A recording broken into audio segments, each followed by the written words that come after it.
Good evening, everybody. Welcome to What's on Joe Mind. It's Friday night. It's May 14th. It is 9 p.m. Joe Colton did not curse at the beginning of the show. Glory, hallelujah. She actually believed me when I said I was going to hit the button this time. See? It's coming along nicely. We're slowly getting there. But she's already been introduced, joining us this evening, of course, down in the bottom row, the queen of G.I. Joe cosplay. It's Joe Colton. Hi, everybody. Joe Colton, what you drinking there tonight? I'm drinking Canada Dry ginger ale. Of course. The only ginger ale you should be drinking. Well, especially if you're from Canada. Yeah. And I will say what else I got in. No, ew. You get the Schweppes out of here. There's some ginger ale from Michigan that they're really proud of. Oh! What's it called? Man, oh man, Shevitz. We're less than 2 minutes in, and I got connectivity problems, so I didn't even hear your question. There's some.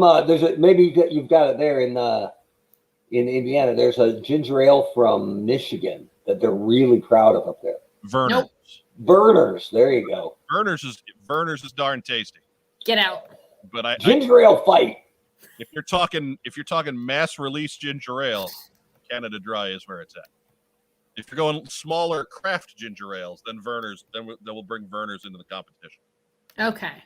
From a regional perspective. I mean, I used to be able to get those in St. Louis, even so. It's a big region, but I used to have to pay more for it. Yeah, Mark, if you can get Vernors, man, vanilla ice cream and Vernors, that's a quality float right there. All right. It sounds weird, but long time ago, the future Mr. and Mrs. Weber, I came home from the store. I said, "Hey, I got some Fritos." She said, "Did you get any cottage cheese?" And I'm like, "No, I didn't get any butterscotch topping either." Just you married woman? You can't have Fritos without cottage cheese. And I'm like, well, A, two, and B, it's not a deal breaker, but if there's more of this kind of, lunacy, just get it on the table right now. Is that a real thing? Guess what? It's really good. Fritos and cottage cheese is pretty amazing. Chili cheese Fritos, even better. So what? See, as I found out bizarro world and have continually found out, Mrs. Weber is usually right about things. So fair enough. That's a healthy attitude anyway. It takes a lot of stress out of a marriage if you just come to learn that you're usually wrong in a dispute. Like Wes is still learning that. It's kind of smooth sailing from there, right? You just tap out quick and move on.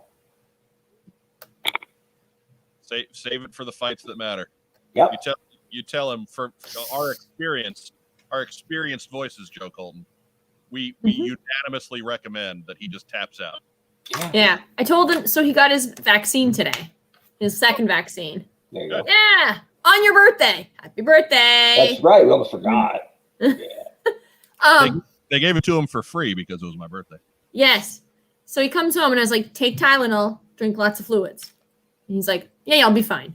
Like 6 hours. He took the rest of the day off. So 6 hours in, he's like, I'm feeling kind of weird. I was like, take that Tylenol. He's like, no, it hits you on the second day. I'll be fine. And I was like, when do you, I said, how's that working out for you when you don't listen to your wife? And he's like, I mean, like, I can do what I want. And I was like, So like 10 minutes before we got on, he's like, especially since you and I had that talk exactly 1 week prior. And I told you exactly how things went for me. And anyways. Yep.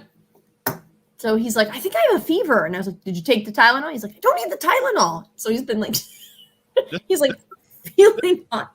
This isn't even a wife thing. This is a you did the research thing. And he's still not listening to you. So is he hurting? Is he hurting right now? We need to put him on the show. Hey, Wes. No. Get in here. He's downstairs. I've secluded him. Like I think it'd be good for ratings. Wes is more. Come on.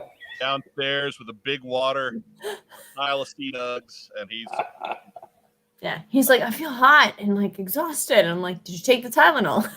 Is it affecting your hearing, perhaps? Oh my goodness.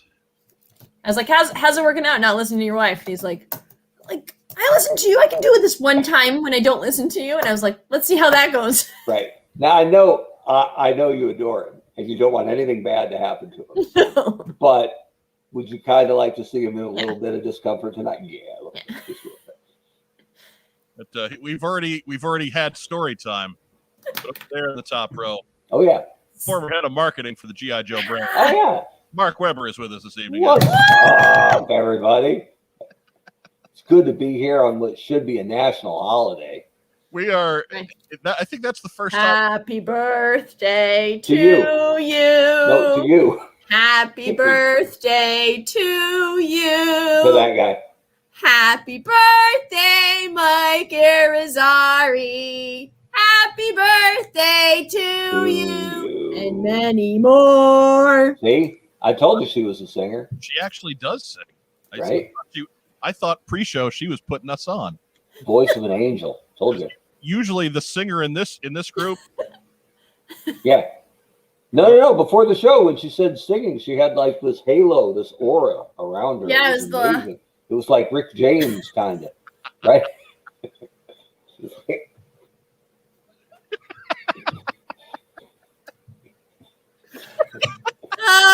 Still to this day, the funniest thing that ever aired on cable TV. Probably. The Rick James sketch. Probably. But thank you to everyone in the live chat tonight who has taken their time to wish me a happy birthday. I am 78 years young.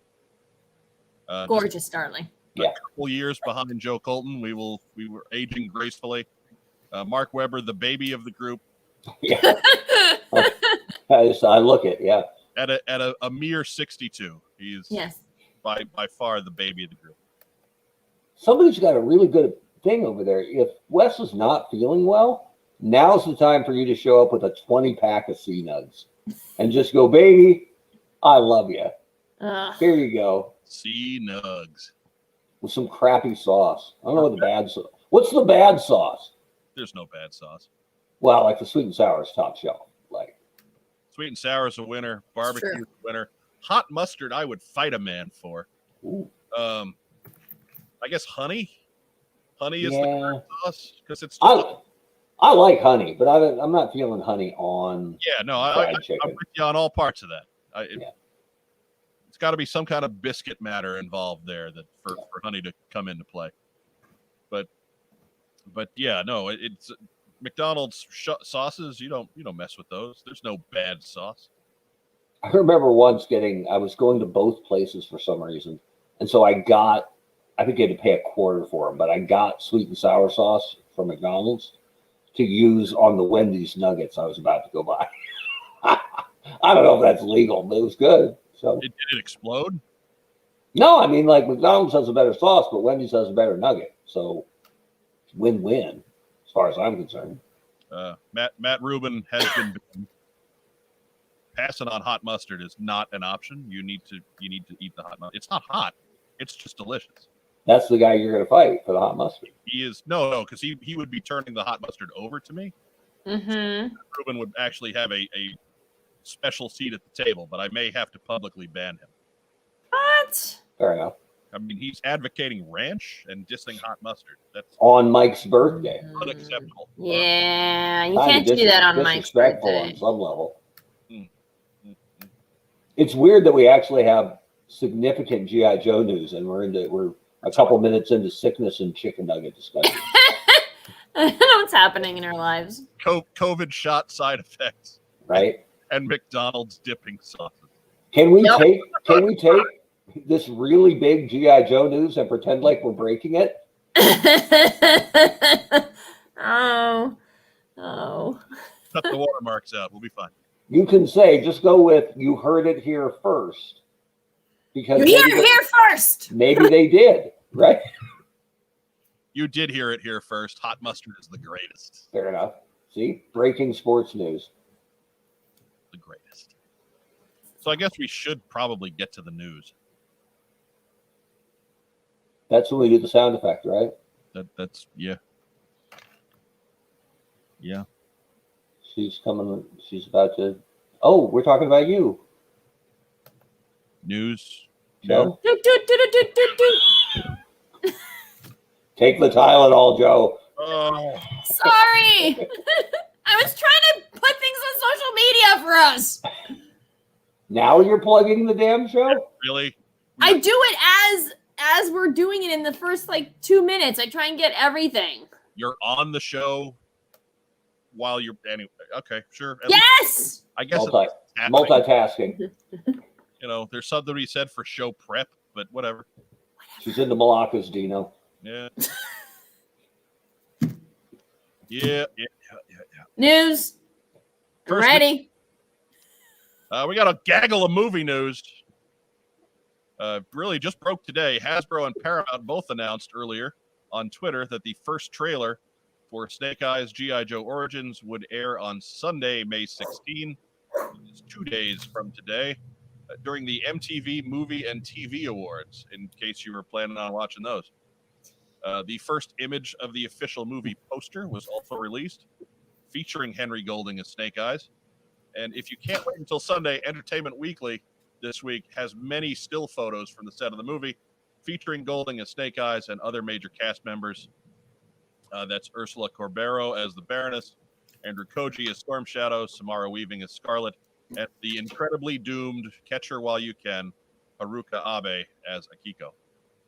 Can I just say something from a design, like a costume design standpoint? Sure. Yes, do it. Okay. That Baroness costume is way intricate. The leather itself is a snakeskin leather, and then her sleeves are cobras. Nice. And they're like, it's not even like a flat, it's textured. And so I was looking at it and I'm like, oh, this is going to be painful to even try to make. This is going to be so painful. So yeah, real quick, we'll get this up there. Just real quick, get the poster. Scarlet's armor looks great, as does Storm Shadow's suit. This is the What's on Joe Mind reveal of Snake Eyes, the movie poster. I see a white screen. Yes. No! What is wrong with you? Great film. One of his best. That is true, actually. I think Gary needs to have being around to handle some of the heavy lifting helps. But no, this is the movie poster. No. Yeah, if you average Nick Cage and Gary Sinise, you get an okay actor. Yes. I'm not Sure. gonna bag on Nick Cage too hard, because he's either good in a movie or he's so bad he's still entertaining in a movie. Right. Like there's that guy, he's worth your money every time. I must have missed the good ones for Nick Cage. I'm not saying they're good movies, Oh, well. but he's entertaining. Yeah. He's ridiculous. Yeah. So, anyways, that's the Snake Eyes movie. Wait. I'm not done with it. Yeah, you are. No, bring it back. I got a question. No, seriously, I do. Okay. Here's the big thing for me, and it for a rather simple poster. Yeah. It took me a while to get there. But if someone who knew nothing about G.I. Joe asked you both, hey, why does Snake Eyes wear a mask? What would you tell them? To protect his head from his getting into an accident with a motorcycle. So it's purely protective. There's no other Yeah. reason why he covers his face. If I knew nothing about G.I. Joe and I just looked at this poster, yes. No, Like no, he's no. going to get on a bike. If someone asked you as a G.I. Joe expert, Oh. why does Snake Eyes wear a mask? What would you tell them? I would tell them that he is simply too beautiful to be seen with the naked eye. Right? That would be All my. right, I'm not getting the help I was hoping for, but no big shock here. No, I misheard it. Snake Eyes wears a mask because he is horribly disfigured, right? Yes. Yes. So what are we seeing here in this poster? A very gorgeous man. With what? A face. With the mask in his right hand. Correct. That Because mask ain't got nothing to do with him getting disfigured or messed up. look, Well, not yet. You don't know that. Why would Maybe he? He's got the mask now. Now I realize movie posters are like comic covers, right? Yeah. you're like, wow, Superman's going to fight Aquaman? Probably not. Nah, right? yeah. But so it doesn't mean that, but that gave me a moment's pause because my whole bit was I don't care about the ethnic makeup of Snake Eyes as long as he's sold as a foreigner to the Arashikage. That's the key part, right? It is, I think, a harder sell for the layman, which I think they probably should really be going for here for the average action movie fan. Mhm. But if this is the best actor they can get, he's a really good actor, I'll take it over a weaker actor who has the classic look of unmasked Snake Eyes, right? I'm fine with all of that. As long as he ends up mute and masked at the end of the movie, I'm good with it. Because if this leads into an actual G.I. Joe franchise, they're going to have plenty of beefcake guys and good-looking girls running around, all beautiful, right? And Snake Eyes will be different because he's the hero in black, the man in black with the mask you can't see the face of. So, but this gives me pause. I'm not sure I am less sure than ever that they're going there. Origin movie. That's all we can say. Look, you worked on Transformers, Mark. Yeah. And there is a distinct difference between the G1 continuity and the what do they call now? The Bayverse? No. And the like what's going through the Netflix stuff. Okay. The combined continuity or the whatever Yeah. they call it now. Like it leans heavily on that G1 take, but it's not married to it. Right. Mhm. I think that's what G.I. Joe's got to do too. Look, we have to come to grips with the fact that they have to make changes to G.I. Joe's origin, right? Yeah. We can't have Snake Eyes and Storm Shadow tied to Vietnam anymore. No, I get that. Like at all. I get that. But this would be like, if he's not scarred and mute under a mask, this would be like the Winter Soldier not having a cyborg arm. I have in the film, right? I have a feeling that the face scarring is going to be replaced by an Akiko dying. I think I'm hopeful it's both. Viper Scout bailing me out. Aligned continuity. There you go. Thank you, sir. So Thank you for paying attention. If we get to a just G.I. Joe movie, Snake Eyes is just one of the guys. Just sitting around, laughing, smiling, cracking jokes. No. Nobody said anything about he wouldn't be mute. I'm just saying that the scarred face is probably not happening. I get there's no point. Like he might have like the classic G.I. Joe scar, but he's not going to be like all torn up and stuff. Oh, look at that man. He's beautiful. They're not doing that to him.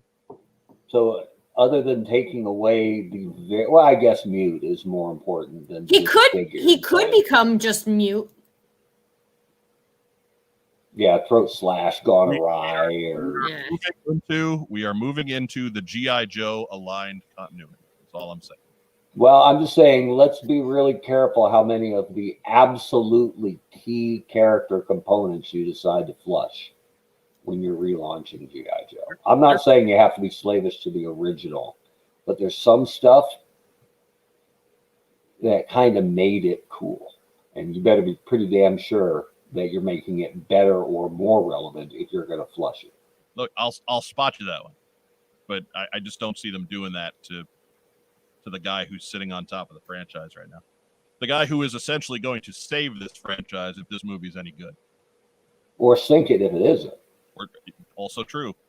That's the risk you take, but I got no problem with the actor. I'm glad they got an A-level guy. Because if we were looking at this and this was, I don't know, the guy who plays Homelander, right? If that's the best they could get, and I actually like that actor. But it was just a guy that nobody really knows. It's tougher sell. So I'm glad they got an A-list guy, but I am nervous about how much they seem to be willing to flush from what made G.I. Joe phenomenal in the original launch of Real American Hero. It's aligned continuity. cool. It can be as aligned as you want, but if it's not resonant, it won't matter. I understand.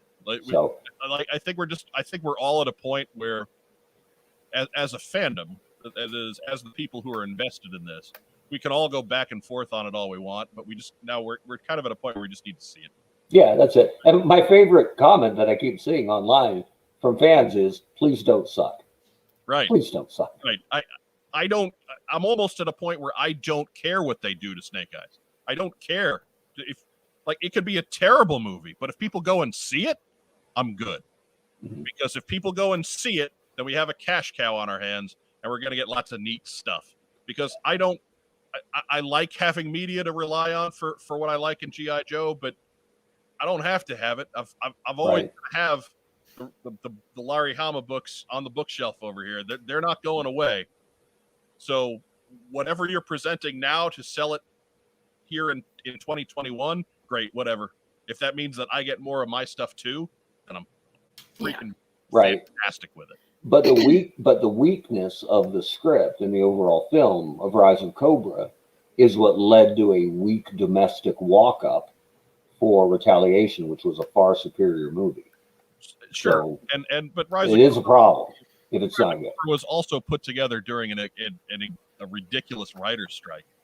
Yeah. Where no quality projects got out alive. So, it was a victim of circumstance, and I think we just got to kind of put that aside. Like, enough time has passed. We're 10 years past Retaliation at this point. Right, but my fear is if it doesn't do well, how long will it be before Hasbro/Paramount are willing to go there again? Yeah. Just give it to Marvel. Sorry. Or Zack Snyder. He can make a 5-hour movie. Yeah, I'll take that any day.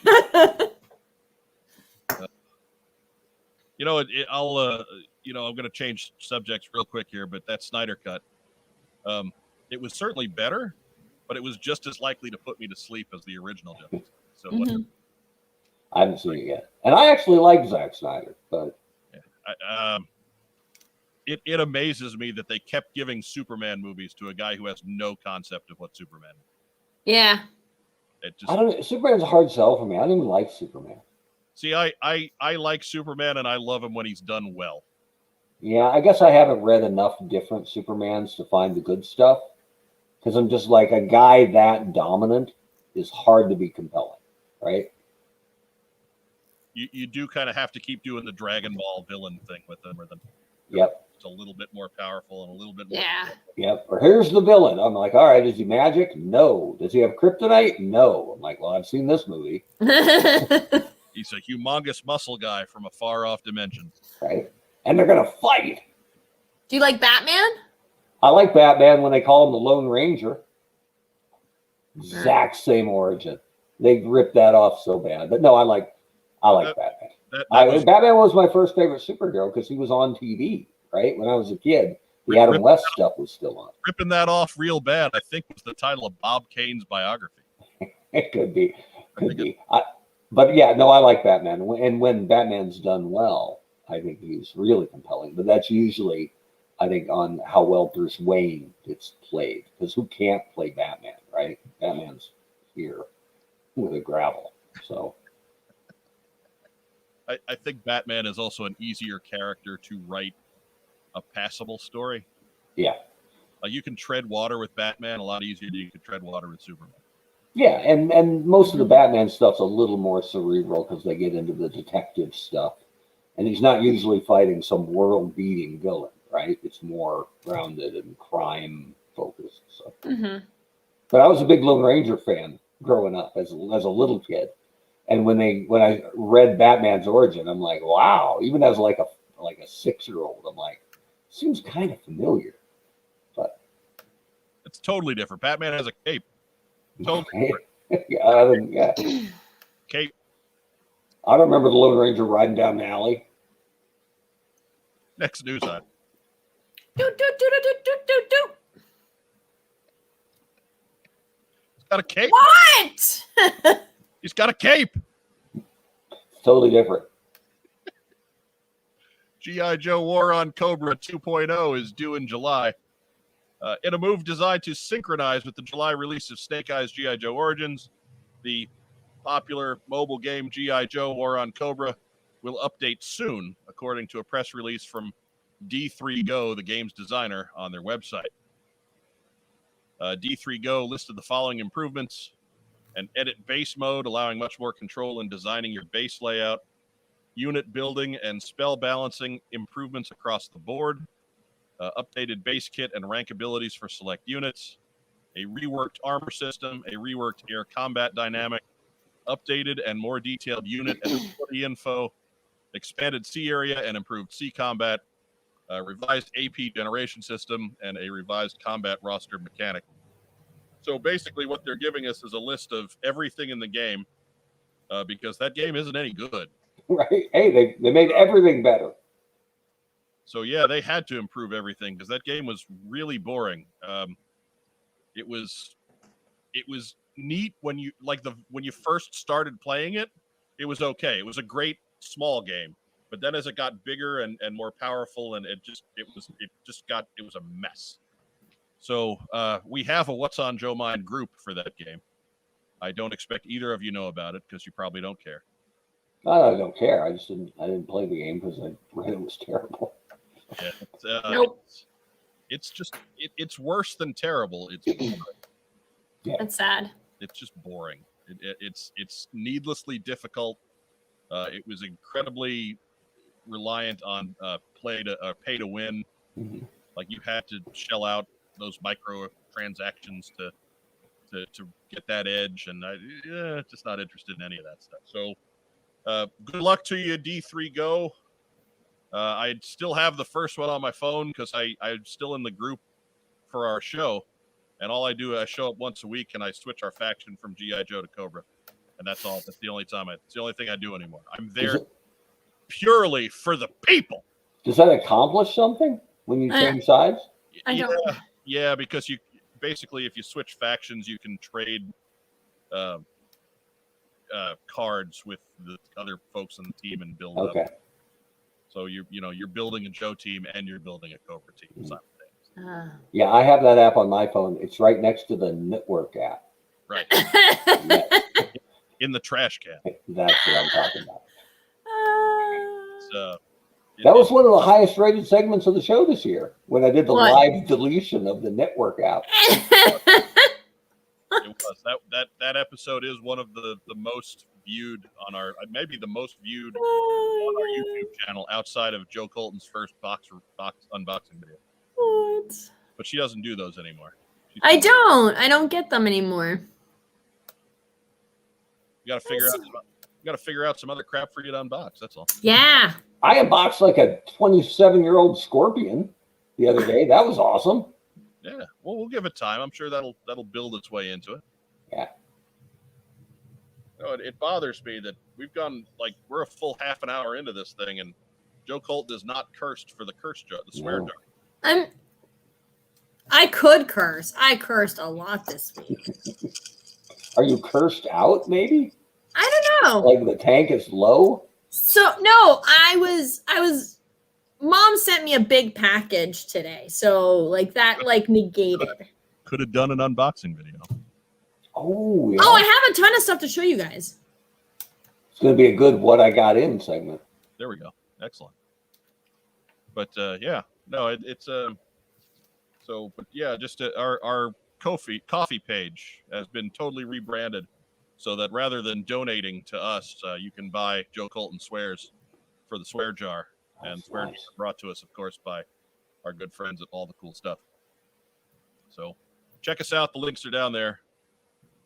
Next news item. Go find my rundown.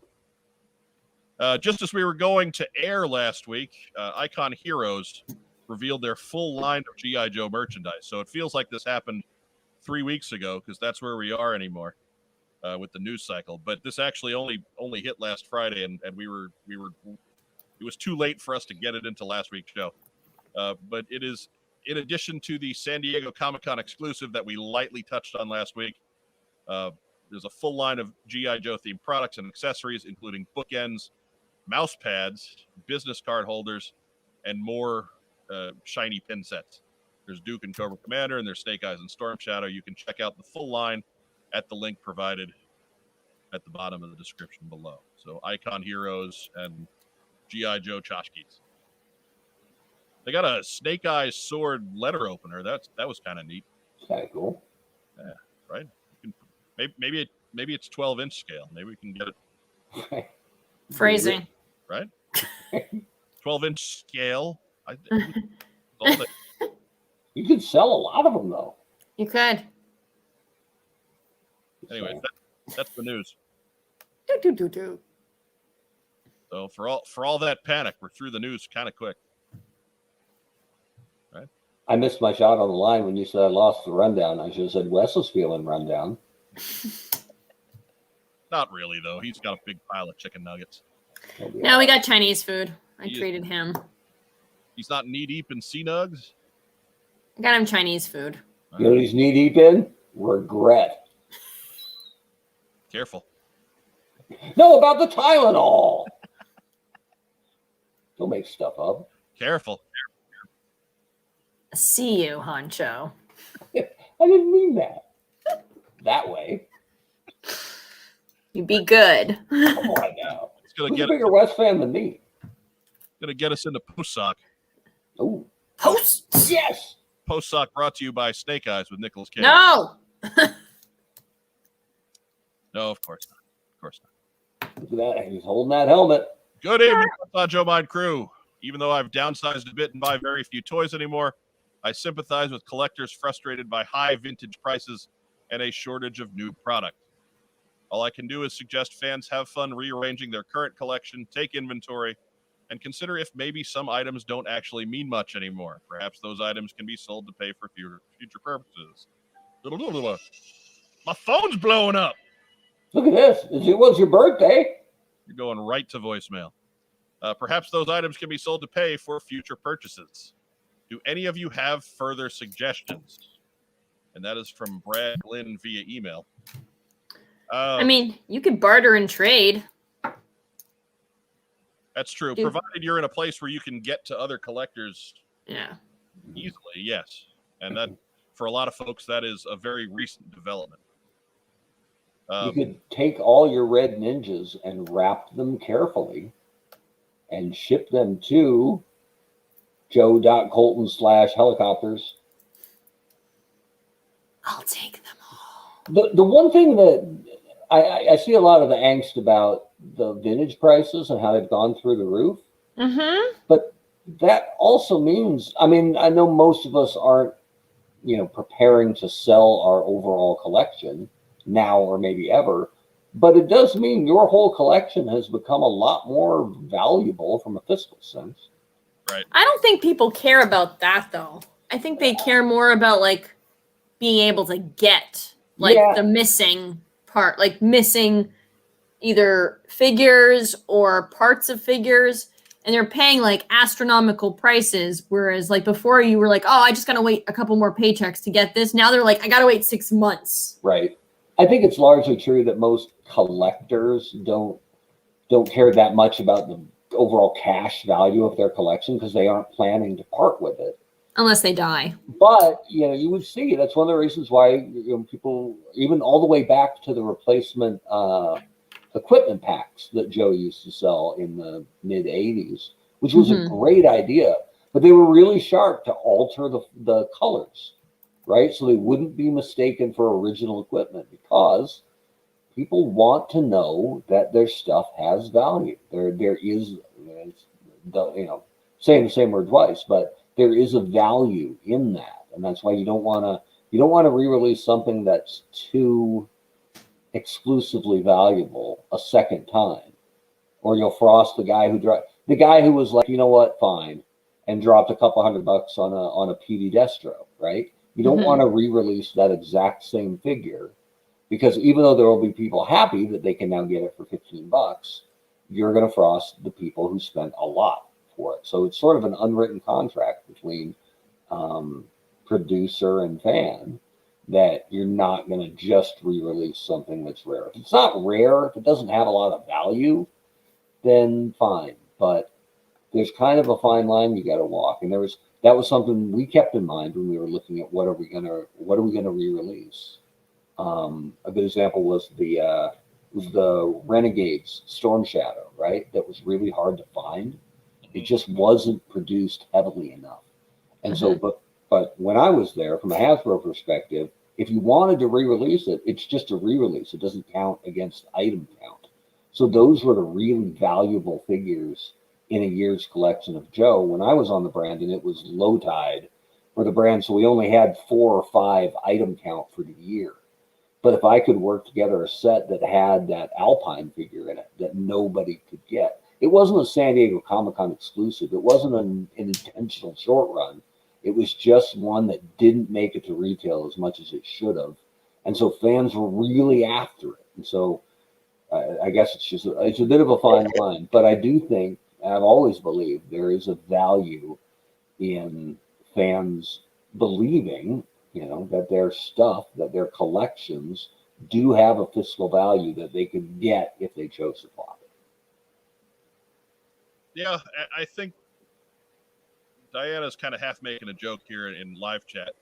Collect G.I. Joe sketches solves the problem right there, but she's actually got a point in there, in that it's a good time to find a wrinkle in what you collect and focus on that, or maybe find a secondary line that Joe usually takes precedence over and focus on that. If the prices of G.I. Joe get you down, they're probably about to start to come down as things start to open up again. We talk all the time about masking up and staying home. Well, the CDC, Center for Disease Control, today said, you know what, if you've got both your shots, if you're vaccinated, whatever, you don't have to worry about wearing masks inside you. So, okay. That says to me that things are going to start really opening up in earnest. eBay is not going to be the monopoly that it has been for the last year and a half. So, those prices are going to start to turn around, I think. But again, to get back to the original point that we're pulling out of what Diana was saying, just find something that make a little bit of a left turn and go for that instead. She said sketches. Maybe you don't have a whole lot of artwork from G.I. Joe artists. They take commissions. Go hit them up. See if you can afford that instead. Maybe you have a couple of pieces of like G.I. Joe pens or pencils. Go find some more of those and work on that part of your collection for a while. So it doesn't always have to be figures all the time. The market ebbs and flows. You're supposed to ebb and flow with it. Like if everything being expensive is a source of frustration for you, then don't buy. Remove yourself from it, do something else for a while, and come back to it when things come a little bit more under control. That would be the best suggestion I had. Totally agree. And like we talked about, artists got hit really hard by the pandemic. So it's a great example. We've talked about Jay Sullivan and some of the other notable Joe artists who have, really good, cool stuff that's easy to get your hands on. So there's lots of them out there you can find. A lot of books didn't come back. A lot of publishers didn't come back. So hit them up. Let them get some bills paid. Next letter. Eventually. That's the same letter. What are you trying to pull here, Mike? Yo, Mike and Mark. Hey, gang. Hey. Thanks for the documentary recommendations from last week. I'll definitely check them out. What's the biggest thing you've learned through Joe over the years, or something that has stuck with you all this time? I first learned about DNA through the Sunbow cartoons and Marvel Comics. Dr. Mindbender beat Dr. John Hammond. That's the Jurassic Park guy to the punch. Keep doing that thing you all do so well. Sure, once we figure out what that is. Thanks. That is Joe Self via email. Thanks again for the letter, Joe. And thank you to Brad for your letter. But Mark, what's something that you learned from G.I. Joe that you wouldn't have learned otherwise? I think what I picked up from it, because I was a fan of military and soldiers, kind of regardless. But a lot of what I picked up was from what Larry wrote in the file cards and in the Joe comic, where a guy would shout, gung ho would shout out to Doc, hey, we're popping green smoke to mark the LZ. And then down below, they would say LZ equals landing zone. So there was a lot of military jargon that was, as a kid, I just took it, as legit because, I don't know any different. Sounds legit. And it felt like I was being kind of brought into the club a little bit, right? Because I was learning the lingo. And I didn't know at the time that Larry was, actual, a vet, right? So, but I loved that stuff. And I know on the file cards where they would talk about, advanced infantry training school, right? Or Ranger Battalion school or whatever. And even some of the weapons, right? That I had no idea. Like I remember, I think Scarlett's file card says that she's qualified with the garrote and the Kambar. And I'm like, I don't know what the hell that is. Like, what is that? Sounds awesome. So, you would look it up then, and you can find that in a dictionary. And so I love the legitimacy of the weaponry and the lingo that got spun in the file cards and in the Marvel comic. That made it feel really authentic to me in a way that the cartoon didn't, and that was okay because you wouldn't expect. Obviously the cartoon was not going to be as legit military, but I absolutely ate that stuff up. I loved it, and from the file cards, I'm a huge advocate of file cards, and there's a way to bring them back in a way that would make them multilingual and valuable internationally. But the rank, right? When I was a kid, I learned from the file cards what the ranks meant. Like I knew sergeant was more important than private and that sort of stuff. But what's a staff sergeant, right? What's a first sergeant? Where do you become an officer, right? And it was interesting to me when I looked down at the original file cards, like from the toys themselves, other than saying Hawk is an excellent leader. There's no way you'd know Hawk was the leader, truly, of the whole crew if you weren't reading the comic, other than his rank, right? He was, what was he, 03, I think? He was a captain, yeah. I think he was 03 to start out. So he was, he was the boss. But I also liked, because Steeler was my favorite of the originals, that he was second in command, at least as far as rank went. And that was one of the cool things I loved about one of the G.I. Joe fanfics. Was they had a bit where Hawk, just putting the team together, and Hawk is explaining to Steeler, I know you outrank him, but Stalker's my field commander. And if you have a problem with that, then you're not on this team. And like I dug that like crazy, right? That was one of Bill Nedro's stories. And I just thought that was amazing. So that's what I learned was some of the legit military rank lingo and weapons. Yeah, I'm right in that boat with you. I was a absolutely clueless kid when it came to that stuff. Had no concept of any of it, and G.I. Joe was really a crash course in military lingo and basic firearm knowledge. It sounds like we're making it more sinister than it really is. Right. If you're gonna get as far into it as we were, you have to at least understand that stuff to get enjoyment out of it. There we go. Rack Time Rob says Hawk was an 05 colonel to start the series. Wow. Okay. There you go. You ever want to know minutia? Rack Time Rob. Just go to Oli. Go to Oli. In addition to being the luckiest bastard as far as shopping for Joes on the planet Earth. He just corrected himself. Damn it, Oli. There you go. There you go. Talking you up. Look what you do. You screw up right here on the show. Go get a birthday cake right now. I don't think that's enough. Joe Colton, you got anything to add to this? Well, yeah, I do actually. Growing up, obviously, like both my parents, as many of you know, are both immigrants. So, watching the Sunbow cartoon and reading the comic, it was so diverse. And getting teased in school and like being made fun of and made to feel sort of worthless. Going going to the comics, you would see like the diversity in Larry's books and you will never give up. There is a team, there's camaraderie, there's you'll do the right thing no matter what the stakes, no matter how bad it can get. So I think it's not something like I learned, but almost I could relate that like it does get better and there will be an area or a future where I can grow up and do anything I want because, Scarlett's a girl. She comes from Georgia. She ends up being this badass woman. Is that in the jar? Does that count as a thing in the jar? Okay. That's all right. Damn it. Okay. But like the diversity, you can do anything.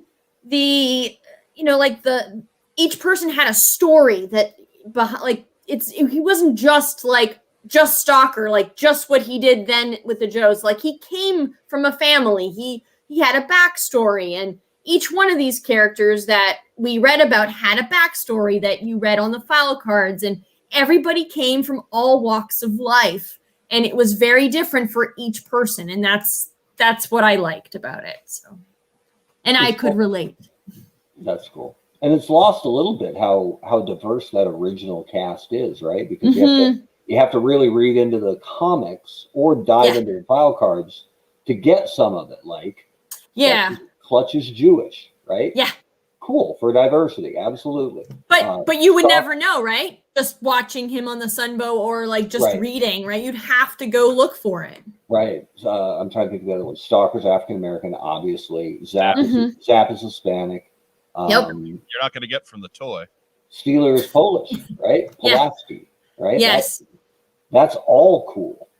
So I love that diversity. That was one of the things they lost a little bit when they lost the unique head sculpts for that original line. Like Zap was supposed to have the mustache he had in the comics, which is sort of a traditional Hispanic look. He didn't, he just looked like Grunt with dark hair. So, but I love that diversity, and I think I've talked a little bit about the kind of the Mount Rushmore of early female action heroes. Yes. Where you got Leia and Ripley and Sarah Connor and Scarlett. Maybe Wilma Deering. I like me some Wilma Deering, but I don't know that she kicked that much butt compared to the other four. But there weren't a whole lot of female figures that weren't just the tag-along girlfriend or the damsel in distress. Yeah. Back then in the boys' toy aisle. And so to just drop Scarlett with one of the most kick-ass file cards on the back, right? That was I think it was a big deal regardless, but I got to imagine how much that meant to a gal, right? To see to see her standing shoulder to shoulder with the rest of the guys as much a part of the team, and truly more a part of the team than anybody but Snake Eyes, probably. I thought it was really cool when I was younger. My dad put me in, I was getting beat up a lot in school, and weren't you taller than all of them?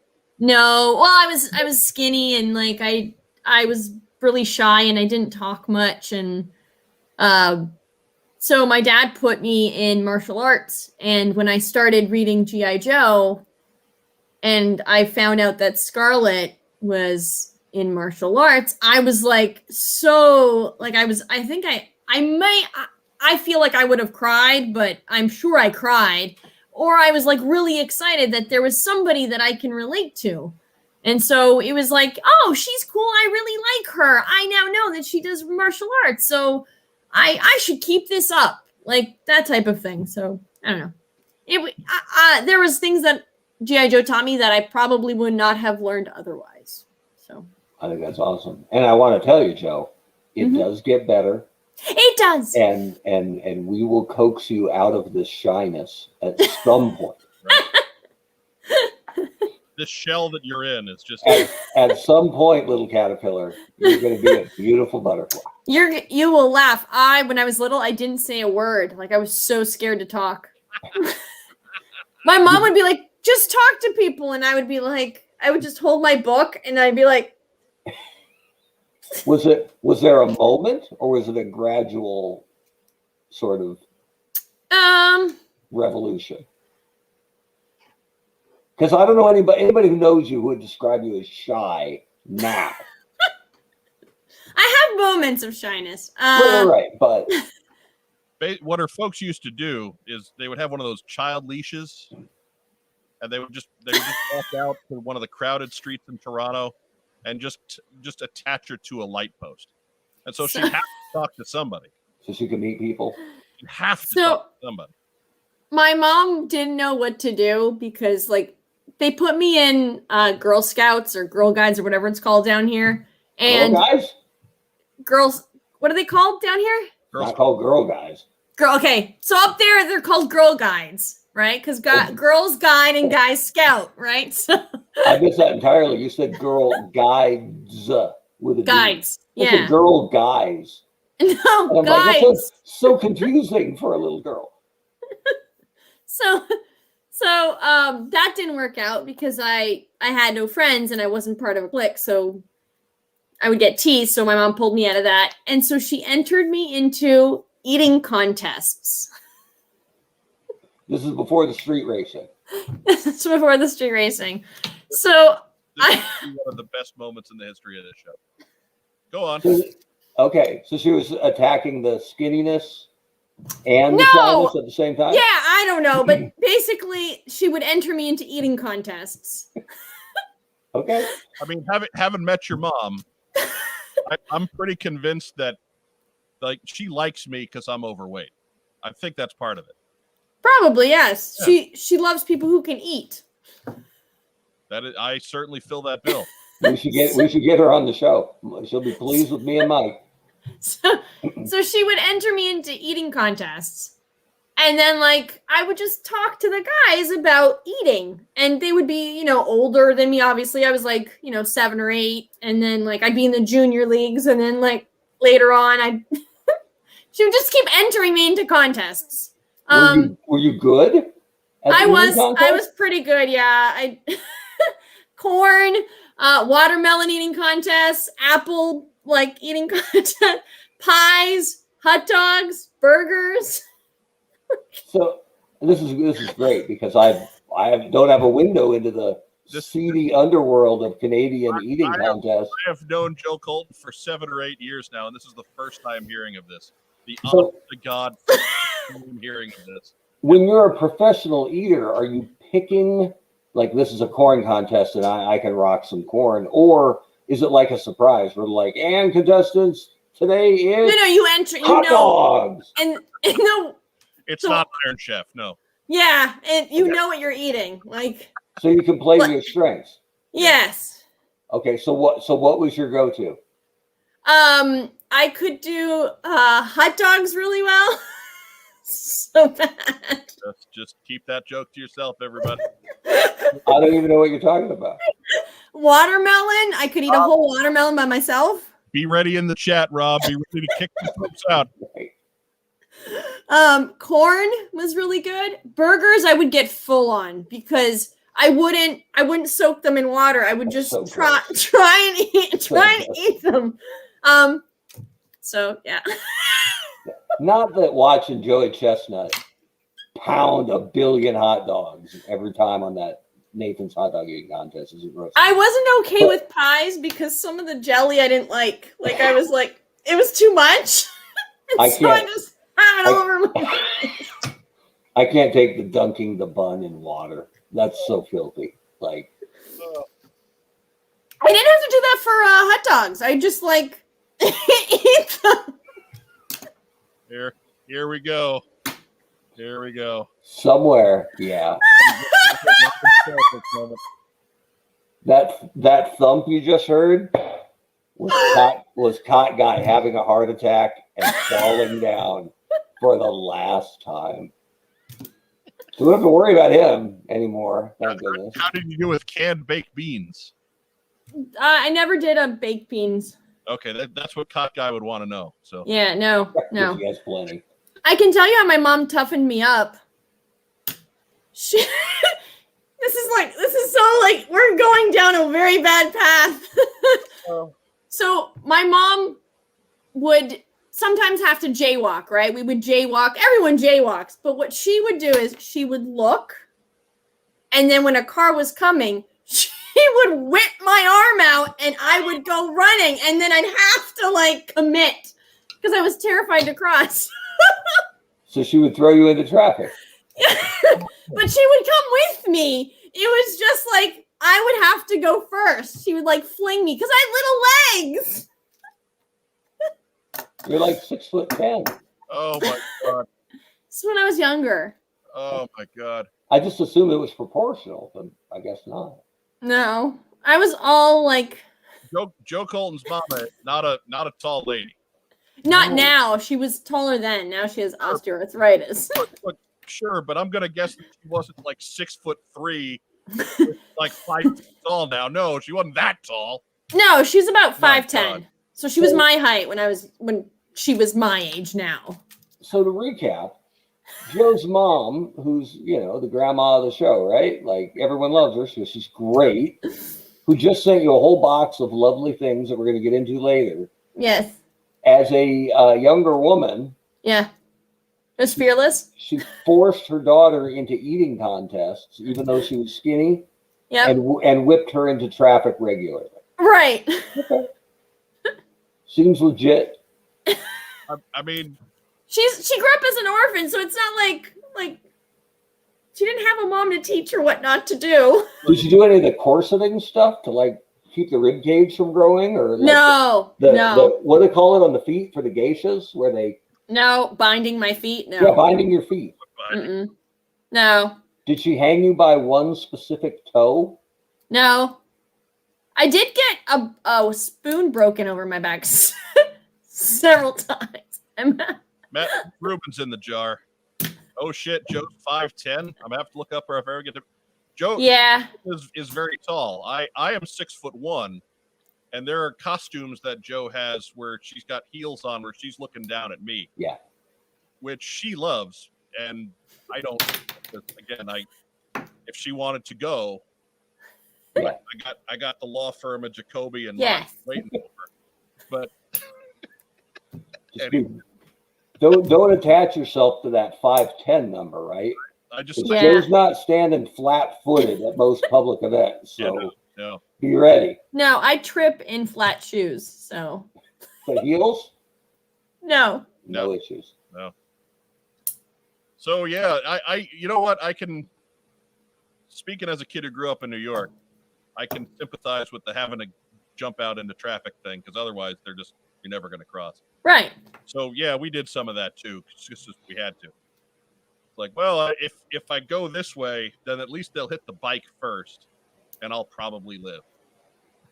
Like that sort of thing. So I can get her on that one. I understand where she's at with that. But yeah, this has been an amazing look Yeah, this is what G.I. Joe taught you, Mike. into the formative years of Joe Colton. My God. Hot dog pounding, traffic dodging, wheeling, dealing, son of a gun. And that's before the whole Fast and the Furious chapter. And the pool halls and the betting. Save some of that for next week I am or 2 weeks from. confusing the honcho a lot. Right? Okay. Joe Colton will be on. With a T. That ting. Yeah. Okay. Like, Colton will be on assignment next week. So there'll be no follow-up for this next week. no, I am out next week. That's not what it sounded like. That's why I was confused. Betting. Okay. Betting. Okay. Betting. Got it. You have to enunciate here, Joe. You gotta be I careful. have an accent. Oh, that's true. You say Yeah, but it's Canadian Greek, right? It's hard to place a little bit. Yeah.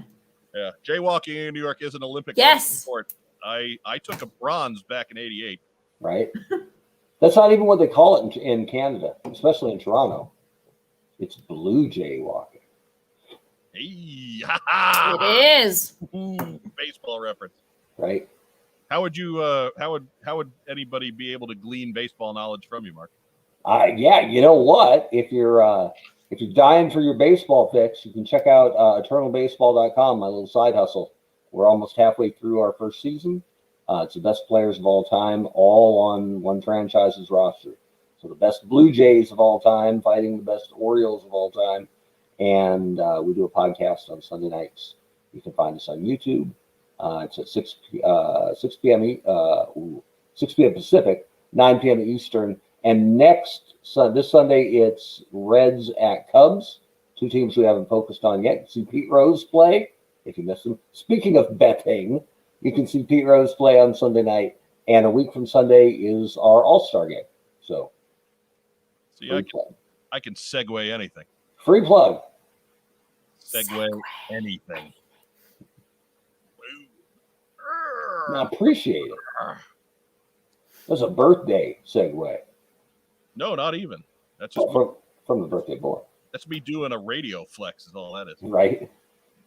Radio flex. I knew a pair of hosts who were so bad their producer had to write their teases for them. So they could just go to the sheet and read it. And I'm like, why is that guy producing and that guy hosting? But so Sad. I digress. Now that we're done with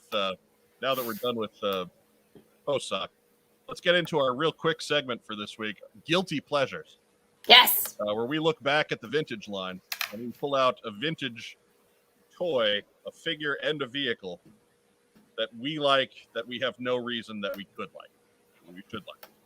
So this time as our first trip out, we're going to keep it limited to the years 1992 to 1994. We're going to go hunting for gems in the last 3 years of Real American Hero, and we will start with the Huncho, Mark. There we go. Mm-hmm. I made a bunch of good picks, and then you told me the years I was limited to. So. Yeah, I told everybody, hey, let's go 92 to 94, and Mark gave me all kinds of examples from not 92 to 94. Yeah, I was a little off the reservation. That's okay. It's fine. Right? They're all good choices. Bring it back in. They're all good choices. They were. So is it figure or vehicle first? It is figure first. Are you sure? Right. Although for yours, Mark, it is a bit of a catch-all on that, because your figure is 92 Ace. Yeah, because I was like the vehicle drivers, right? And so when they announced the Sky Striker originally, I was so in for a big jet, and I was like, that pilot's awesome. I dig him. But I mean, let's be honest about the original Ace, right? He's half astronaut, half Michelin man, right? Like, it's not that good a look. It really isn't. But he was so unique compared to everything else available. But this is only year 2. But the cool pop-on helmet, and he looked kind of space age. But the Sky Striker was the cutting-edge jet of its day. But it wasn't futuristic, right? Tomcat had been around forever. So I really liked him, but I liked him more than he probably deserved. And so when he got a second figure that came out, even though it came with this kind of crappy battlecopter, I was really happy Ace got a look that was more legitimate pilot, even though the color scheme was really regrettable. And I know it's to fit in with the copter blades, and I get why they did it. But blue is kind of a hard sell for a Joe figure, because Cobra that's the overall theme visually of Cobra.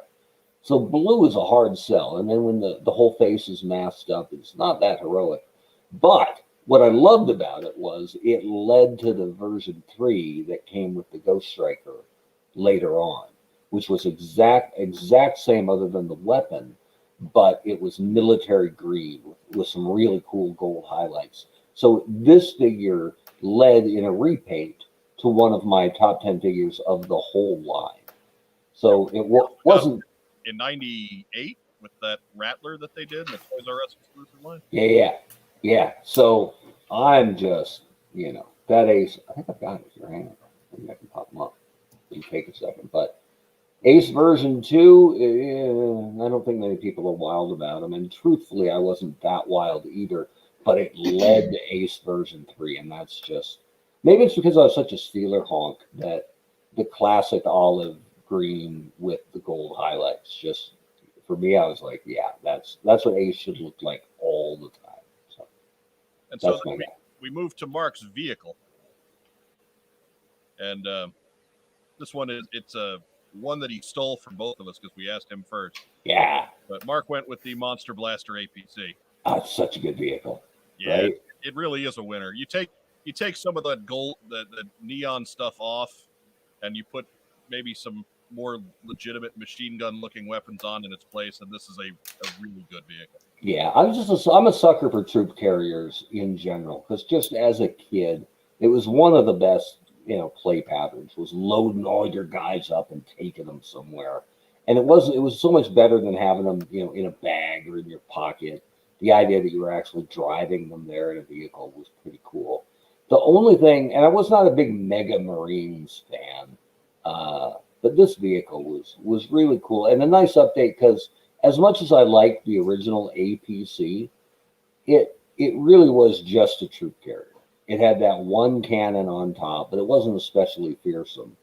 Yeah. But this one with the cannon by the the gunner spot, and then that massive missile launcher on the top, it was cool on a lot of different levels. So Mega Marines were not a big part of my collection, and I think I was almost done buying Joe's Live at this point. So the stuff that I actually grabbed that last year when I was just about out of it, this was one of them where I was like, man, that's awesome. I gotta have that. So Monster Blaster APC, you get a big salute. All right. That rolls us into host number 2, Joe Colton. Yes. Joe Colton, you had interesting picks that led me to think that maybe you didn't understand what guilty pleasures are. For a figure, you went with the Monstro Viper. Yes. Record scratch sound here. Explain. Do you your pick? Why is that not a guilty pleasure? Most people don't even. It would have to be a guilty pleasure. Yeah. What do you like about the Monstro Viper?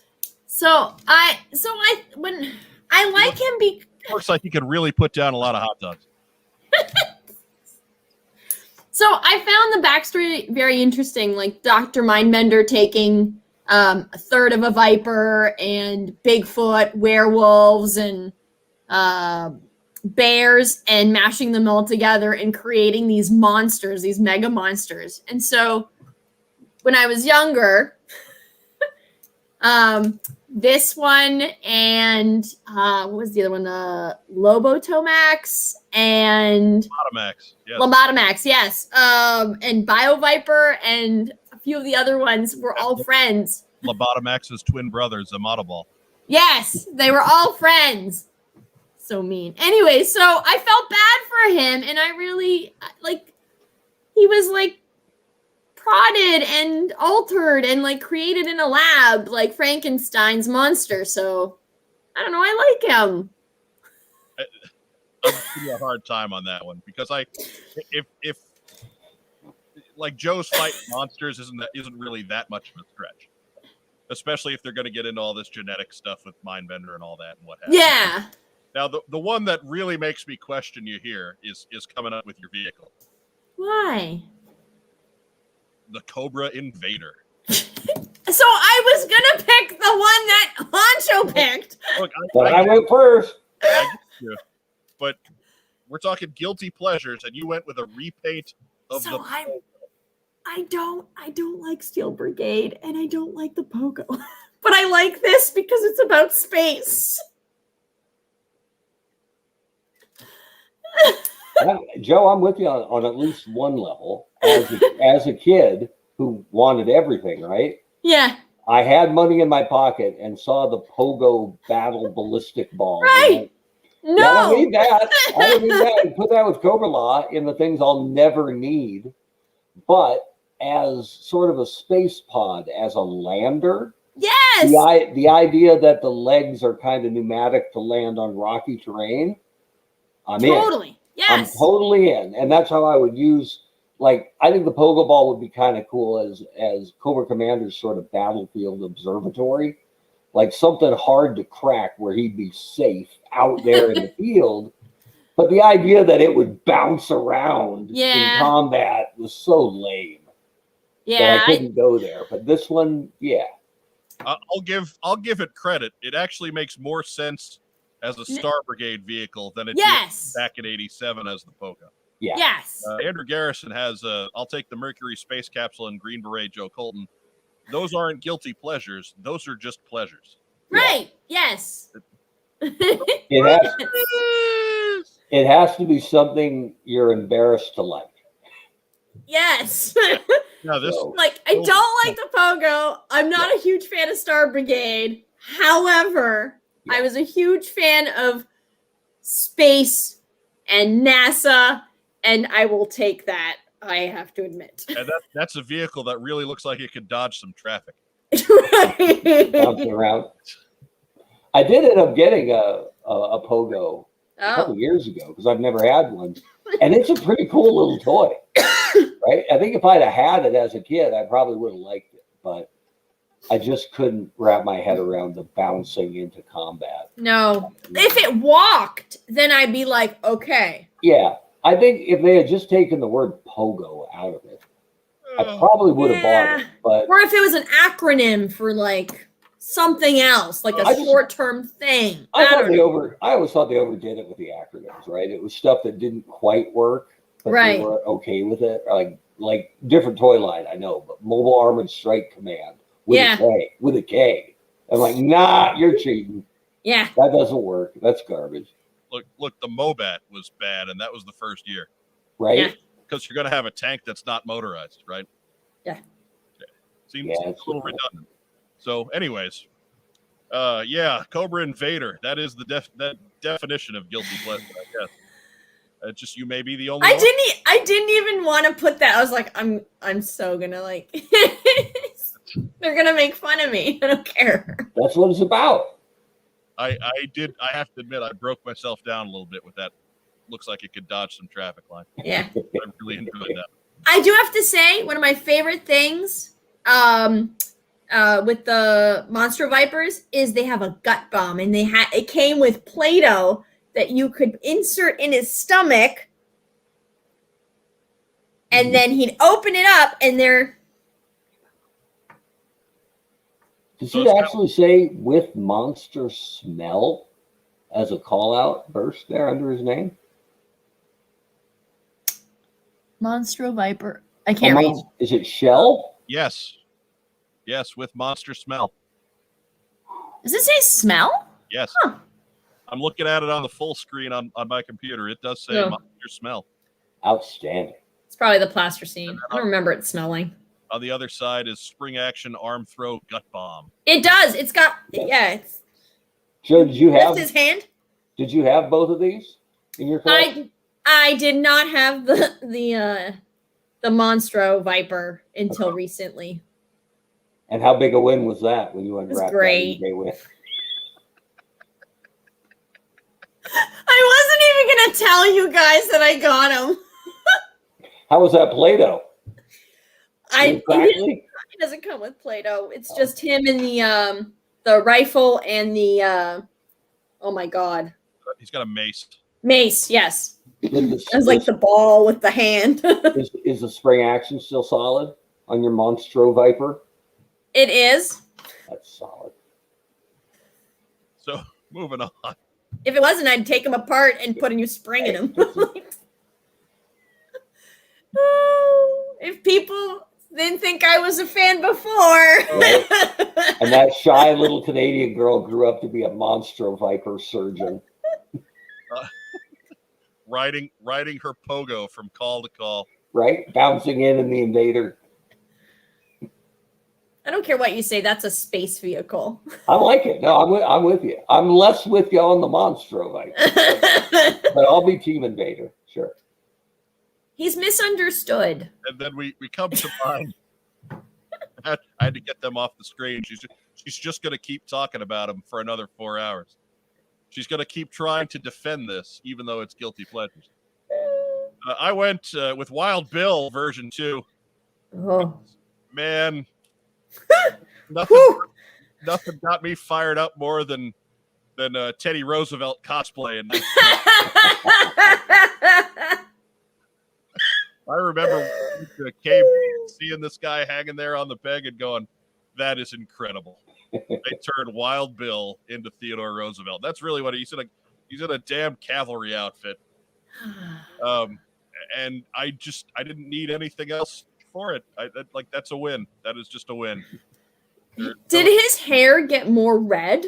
It looks like it. He is full honcho there. There's nothing wrong with that, by the way. No, but his arms are yellow. Apparently, he was out in the sun. Skin tone. Maybe he's got sleeves on. I don't know. But yeah, that's true. The arms don't match the face at all. Jaundice. He's got the Mike Weber mustache. So maybe he does. It does. He's right. It's looking a little Uncle Mike there. That is a little Mike action there. Oh. And then if we're going guilty pleasures from late in the line, boom. Oh, yeah. 92 headquarters is pretty cool. Yeah, that's not a guilty pleasure. That's just a pleasure. Yeah, well, there's a lot of hate for this out there. For my book, it's so much worse than the original headquarters. Yeah, yes, right? but so, and truthfully, the design of this doesn't really fire me up all that much. But there's so many play features here. Yeah. It's hard to look at this and just say, this would be a lot of fun. Yeah. There's I feel like there's a lot of things that yeah, there's just stuff flying all missing over. From this. You got breakaway panels and lots of missiles and platforms. And this one, in its defense against the 1983 base, this one actually has a door. Yeah. No, but the best part of this is Cobra Commander escaping and Snake Eyes not shooting him, not doing anything, just pointing. Just pointing at him. Because he can't call for help or anything. He's calling out. Yeah. There you go. Use that for your inspiration, Henry Golding. Yeah, that wouldn't have happened if that was Henry Golding. Would not. He would have taken off his helmet. Would have blue steeled him. Just right there. Hair blowing in the wind. Look, this is a wonderful gentleman, and he is a great ambassador for our favorite brand. I got no problem. I got no hand. The one time we saw him sort of as part of the brand when he was looking at his first action figure. Yeah. He was amazing, right? He was, I should have said that. He was outstanding, right? He had you could tell he was really actually tickled by it. And then I have stills of him like going from like when he's talking about it to opening it and his face. And then I took a video of him and it's just, he looks like a kid. Yeah, it wasn't like it just didn't, or he masked it, pun intended, really well. Because it did not feel at all like, hey, Mr. Golding, we need you to come do that toy thing. Oh, fine. So is that today? Joe Colton, is this is Henry Golding opening his own figure versus John Cena blown away by your Serpentor costume? Which one is more shocked? Wow, that was loud. Sorry. John Cena saying my name. She was the shy one. Pretty cool. Just remember, she was the shy one. She just blew out my audio equipment, but she was shy. Yeah. Well, it was like live. I'm walking down a street, like in New Orleans, like screaming like a crazy person. And Maggie's like, what? What about John Cena? And I was like, is that my name? My friend Sandy's like, we're going to lunch, right? Like, what is John Cena? And I was like, oh my God, how do you not know who John Cena is? You heard him because you couldn't see him. Yeah. Anyways. Matt Rubin, man, you got to get in the jar tonight, man. I got to see a. What's going on? I feel like I need to just to swear, just to be like, all right, I still got it. Don't fall into it's 10 o'clock, we can go blue trap, right? There, it's 7 o'clock. Kids just got done with dinner out west. You gotta hit the coffee jar, brother. Come on now. Get in there. McClure doesn't pay for itself. These McClure's pickles, well, I didn't pay for them either. So hey, even better. It's your birthday. You didn't pay for nothing. They were a gift. They were part of my sister-in-law sent them because they're the greatest pickles ever. You can chase them with a Verner's cool and delicious ginger ale. And What are they called? Crisp, I believe, is the term you're looking for. Crisp. Yeah, whatever. What's the pickles? The pickles there, it's McClure's. McClure's. Pickles. Brooklyn and Detroit, apparently. Yes. And apparently, these are the bread and butter sandwich slices. Now, Okay. I normally don't care for bread and butter pickles, but these are incredible. So, All right. Try them with cottage cheese. just little sliced pickles. Every time I have a sandwich, some of those are getting on there. Every time. You have an empty jar now, so clearly not. Right? There's one in the fridge, and there's another one on the counter waiting to go in the fridge. So You got one on deck? like I said, my sister-in-law said that. She sent a case. What? You got to get this man some pickles. So all A lot right, of pickles. my sister-in-law is awesome. My brother picked well. My younger brother. Pickled well, too. He did good. And he pickled well. Pickled. See what I did there? No, Nikki's awesome. No two ways around it. Nikki, your pickle hookup. Although I could just go down the block to the Kroger and get them myself, but It tastes different when McClure's Pickles and Big League Chew and Coke Zero. Very important, Coke Zero to wash it all down. It's a trash knife. What's the fourth food group? Circus peanuts? No, I'm trying to figure what would be part of a healthy breakfast here. no. My dad loves those, but I'm convinced he's the only person in America. Those are bad. Oh no, we absolutely see your posts when you swear, but again, you gotta hit the jar, brother. He went Pittsburgh on us. Let's go Steelers. Right? Need a contribution. We need to get some funds raised. We need to have somebody besides Sean Roussel donate to the Ko-fi account. We gotta get out of StreamYard Basic. We need to get into StreamYard Pro for Kevin. Where everything's better, just like the new Joe app, right? Matt Rubin did pay in, so it's really yes. him. There we go. He did contribute. So, thanks to the folks who did contribute. I make light of the coffee account, but please, if you have a few dollars and can help support us, great. We appreciate it. We need more of you. But there really were 4 jars. Rob is not joking. There were actually 4 jars of pickles. I'm through 2 of them. We're working on a third, and I've got a 4th. So That's a good sister-in-law because that's a heavy box, right? 4 jars of pickles. I mean, she just ordered it. She didn't actually lift it. Oh, so she ordered it straight from them to send to you, not like she got them and then mailed them to you. Correct. Okay. Doesn't matter. Tastes the same. Yeah. Yes. I could just go down to the Kroger and buy a jar, but I didn't. Whatever. These are. It tastes better when they're delivered. Yeah, and when they're free, they don't cost me nothing. Exactly. they taste like free. Mm-hmm. Better. So, anyways, that's guilty pleasures. We'll touch in on that one again at some point. That sounds dirty. Maybe we'll touch on the era that I already selected some for. Yes, yeah. But next time, maybe we'll go in chronological order. Maybe we won't. Who knows? Maybe we'll do Sigma. Maybe we'll do Sigma 6. Maybe We should pick like the 2001 line that everyone hates, right? We'll try to find something we like. Oh, I like those. Okay. I mean, there's nothing great in there. But that was with the terrible waist articulation, right? yeah. I was thinking of the ones on the 2-packs that they sold in Toys R Us. Yeah. That's what I'm thinking of. Oh, They had that Locust with version 2 Wild Bill. Mm-hmm. Anyways. So Guilty Pleasures will be back at some point. Maybe we'll do G.I. Joe Extreme when we get Joe Slepsky back. We'll do a G.I. Joe Extreme one. It's worth it just to see Joe and scream Extreme. So yeah, that moves us along too.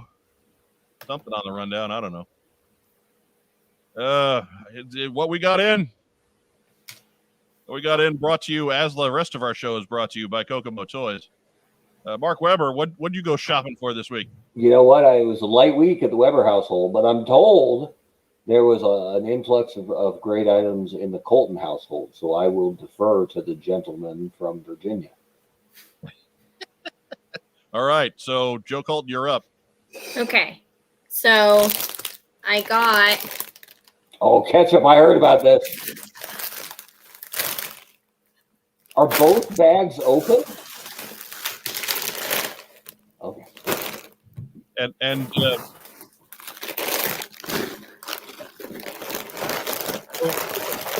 home. There's more. Explain what's going on here. Okay, so I was homesick, and I told my mom I would like to, if she could send me just one bag of chips.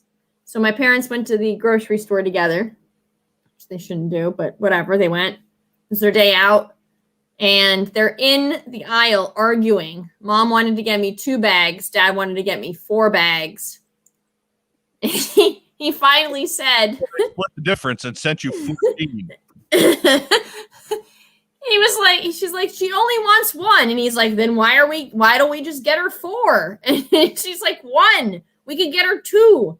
So they ended up arguing. Apparently people saw them arguing, and Mom got embarrassed. And he was like, his final, like, the one that won the argument was, they're not for you. And so I got, it's like almost 80-year-old people arguing what to send me. How did that not go viral? I don't know. The People are nice chip, up there. the potato chip aisle brawl between 2, no offense, elderly immigrants. It's possible we just haven't been looking hard enough. They are probably also speaking Greek, so If anybody finds this online, you send us a link. You send us a link as soon as you find it. We need. I mean, it reads like an internet teaser. Watch what happens when these 2 immigrants disagree in the potato chip aisle. You won't believe it. Click here. So they were arguing for a bit, and a little Italian lady walked by. And my mom said, it's not just me. None of them listen. And she goes, I hear you. And they kept going. This segues into the Tylenol thing nicely. Right? Torpedo Mike has a valid point. Homesick from the home of poutine, and she takes a shot at Mark's Fritos and cottage cheese. Defend yourself, Joe Colton. Have you never had poutine? Poutine's incredible. But Like, you're taking shots at Mark's Fritos and cottage cheese. You're sitting. it's a very odd You're crunching combo. I get it. I felt the same way until I tried it, and it's from the Schrader family. It's from Michelle Schrader. I'm gonna try it. You know what? In my opinion, she has excellent taste. So, Mrs. Weber is never wrong, so I'm gonna try this. right? You ain't living out under a bridge, so yeah, Right? never wrong. That's the sugar mama. Whatever she says, I'm in. He took the Tylenol when she said take Yes, the I did. Tylenol. No, the second shot just wiped her out, right? All right. And neither shot did nothing to me, right? And I think it's because I'm a man. But actually, like nothing. Like I had no side effect whatsoever, which let me. That second shot blasted me pretty good, but then I was already starting to come back around by the time the show came on. So we did the show anyway, right? Yes. Ain't no calling out. Well, maybe in a couple weeks, but okay. Jacoby and Myers, they got it done. Right? Call the heavy hitter. So your dad won the argument. Yes, and I got 4 bags of ketchup chips. 4 bags of Lay's ketchup potato chips. So they also have to open the bag a little bit to let the air out, so that way they can pack it in a normal, like a box, because the size of the box is gigantic. Right. Yeah, because potato chip bags are half empty anyway. So, right. So yeah, which I guess was part of his argument, like 4 bags equals 2 bags, really. All right. So she also sent me, I posted a crocheted snowman today on my Facebook page. which I thought was awesome. So Seasonal. Yeah. No. I know it's late, but I had asked for it, and like she over the winter was like, I'm gonna go bananas stuck in this house. And so I sent her crochet yarn. And Okay. I sent her a bunch of patterns. And so she's like, I have projects. And so the snowman is the first one she's finished. It sounds don't take this the wrong way, Mrs. Colton. It sounds like what we do with the dog when she's way too hyper. Here's a toy. Right. Oh, she's totally aware of it and is fine with it. Like I Okay. sent her a coloring book and she's like, who the fuck colors? Yeah. Yeah, she was just like, no, this is I'm not a child. I have my nerves are shot. Like I'm almost 80. Why are you making me color? She came full circle. Right. She didn't like the coloring book. Wait, I have a potato chip question. Yeah. Because I like potato chips and Okay. I like ketchup. But when I saw ketchup flavored potato chips, I was like, it was like the pogo ball. Yeah, I don't need that. So did you, when you first saw it or heard about it, were you like, oh my God, this will change my life? Or was it, did you try one and go, I had no idea they'd be this good? I don't remember. I've always had them. Them and Are all they- dressed chips. Are they a staple in Canada? Yeah. Ketchup Yeah. chips? Yeah. Okay, I didn't know that. And all dressed chips and dill pickle chips. Okay, so it isn't, because like down here, Lay's will do, special flavors now and then for a short time. Yeah. But that's something you've always had up in Canada. Oh yeah. It's Okay. yeah. So I started with Hostess ketchup chips, and then I don't know if they went out of business or they got discontinued for a little bit, but there was a backlash, and then Lay's just came out with like a ketchup Right. chip. Like, here you go, calm down, all you Well- Canadians. Like, Hostess went bankrupt in like 2013 yes. because So I had a guy at Hasbro, an engineer, who took a half day from work and drove around buying Twinkies. And then because Twinkies don't go bad, right? And right. he sat on like So I've never 80 had a bucks. Twinkie. He said, well, okay. Well, Twinkie. a couple years ago, you could have bought a whole box from my friend on eBay for like, he was selling for like $40 a box because they were discontinued. The company was bankrupt. But don't they make them again? Yes. No, there was like a 6-month window where there just weren't any. Oh, okay. Longer than that. Okay, and he's always been very entrepreneurial. So he ran around and bought like 80 boxes of Twinkies, waited on them, and then sold them later on and made a Are they addicting? They're not even that good, but they were gone. Okay. So They're everybody's childhood. So everybody has Twinkies once a month. Everybody. I was not a Twinkie guy as a kid. See, I out of the Hostess library, they would be my favorite. No. Wes likes these pumpkin things they look disgusting. Yeah. Yeah, but he puts Old Bay on them. So No. he doesn't. He's from No. Baltimore, right? Yes. No. He puts- He's not an Old Bay guy. He doesn't put Old Bay on everything. Yeah. And he doesn't like soft shell crabs. So weird. You know what else he doesn't like? Tylenol. Happiness? So, Joe Cole, was there anything else in the box? What's in the box? Yes, there was a runner for my table, but that's not. Okay. All right. So, Mark Weber, we're back to you. What'd you Yeah. get in? I didn't get anything in this week. Nothing. Like, he was really honest. Like, why are you judging? You know what? I got a couple weeks ago. I think here's an update. I got the Untouchables DVD that I showed off that my son was going to watch with me. Halfway through it started flipping out, like every 4 seconds, going No. and I'm like, this is going to be a pain. So I bought it a month ago, and luckily enough, the eBay store was just like, hey, we're sorry about that. We'll give you a refund. It was like $8. What do they care? But it was totally painless, done in like an hour. It Nice. took care of you better than Yep. Target. Better than Target, yeah. By the way, if you see 2 Major Bloods, I know a guy who's looking for one, who's contractually obligated not to spend money at Target ever again. So Well, not, even if they had ketchup chips, I'm not going in there. not contractually obligated. You're in a It's a blood choice. I am morally obligated. feud. Can't It's a treat choice. Can't treat. I mean, you can treat me like that. Like it's not a don't you know who I am situation. It's a you can't treat customers like this and expect to retain them. So there We you go. understand. We understand. So I guess that comes to me. It's my birthday. I've only got one present so far because the only person I've seen today besides the eye doctor is Ragtime Rob. So, but from Ragtime Rob, we have the Art of Spider-Man Classic. That's all. Are you a Spider-Man fan? Absolutely Spider-Man fan. You know who doesn't like Spider-Man? Crazy people don't like Communists. Yeah. Communists don't. The Green Goblin.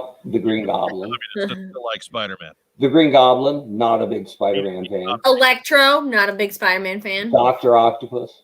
Vulture. Yeah. Well, I'll bet they still enjoy the works of John Romita Sr. and Jr. Mm. in portraying their nemesis and them. Mhm. So I bet even they would enjoy this hardcover coffee table book, which I will crack open once we are done today. Ooh. So I still got the wrapping on it and everything. So It's nice. I didn't open it till he came home. Did he wrap it for you? He did wrap it, yes. That's so nice. A great little bro. So he's older than I am. I know. Torpedo Mike says Yankee fans don't like Spider-Man. He's a Mets guy. Yeah, no, that's not true. I'm a Yankee fan and a Spider-Man guy. Spider-Man himself is from Queens, right? Yeah, Spider-Man. Yeah. Spider-Man almost has to be a Mets guy. Yeah, I don't begrudge him that. he's kind Yeah, of He's kind of even born though into that. even though he's Marvel's A+ go-to, he is kind of the underdog almost always, right? So yeah, that's makes sense. Spidey thematically doesn't work if he's a Yankee fan. Yeah, I don't think they've ever written Spidey as a Yankee hater either. So that makes it more palatable. Spider-Man likes everybody. Yeah, like there's fans in New York that love the Yankees and hate the Mets, right? Mhm. There's fans in New York that love the Mets and hate the Yankees. And then there's a lot of us fans that, we have our favorite and we don't necessarily care about the other one. So whatever. Like the Mets are a National League team. I have an interest in what the Mets do because my younger brother is a Mets fan. Mhm. So it's like if the Mets win, hey, all right, Jimmy's happy, great. But that's all I have for the Mets. Yeah. I don't hate the Mets. I'm a Yankee fan that grew up in Oregon. I don't care if the Mets win or lose. It's fine, whatever. Cool. And So weird. look, the Yankees are a national thing. I don't get it. There's Yankee fans everywhere. They're the Canadians. They're the Canadians. When you win consistently for 6 decades, you get fans all over the country. They hate you. Anyhow, that's what I got in. That Great. leads into shout-outs. Whoever you want to go first on shout-outs, you're going to defer here too. You know what? I'm going to shout out to my kids, which I should do more often. It was a cool week soccer season. Little Webbers. The Little Webbers. So, We've never seen them before. well, you've seen Elizabeth flash by, Yeah. right? The Little Webbers. Moving Get a shout-out. moving slowly enough to make sure she's on camera, which might not be a good thing as she gets old, but whatever.